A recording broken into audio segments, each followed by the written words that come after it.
Hi. So the official Palestinian narrative, even though there's never such a thing, if you look at the history books, ancient Philistines, they were a tribe. They didn't own any land and they were gone 2,500 years ago with all the other tribes of the time. The point is, there's a narrative that's been sold to you.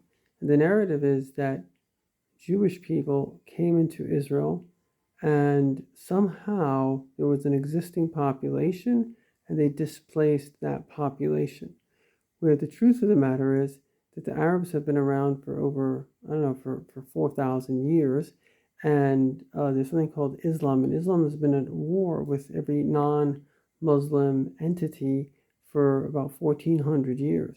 The only reason we don't feel it now is because they're not as powerful as the West. But given the power Iran wants nuclear weapons, they will use it, which is why smartly Israel always bombed Arab countries that wanted it. But the narrative is simply false. It was invented by Russia because the Arabs were killing Jews literally for thousands of years before this. And it's part of Islam. It speaks over 30 times about killing Jews in the Quran. And it's what these people quote as their own basis for what they're doing. So if anybody thinks that this is about a displaced people, they're an anti-Semite or they're literally listening to a media which itself is brainwashed, because what Russia's an expert at doing is creating a false narrative and selling it to the media. That's what they're good at doing.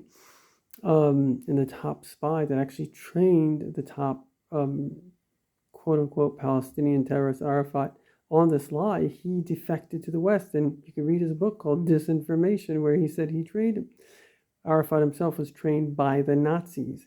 And so what we're really dealing with is the real truth is that the Arabs have an ancient hatred against the Jewish people because Ishmael was kicked out of the home. Furthermore, Islam speaks about basically taking over the entire world and certainly any land which was once occupied by Islam. And we're talking about Nazis, and anybody that thinks that a Nazi has compassion in their heart is literally out of their mind. So the question today is, are you in the narrative of truth, which the Jewish people have always proven to be in the narrative of the truth, or are you the narrative of the Nazi? Which one are you?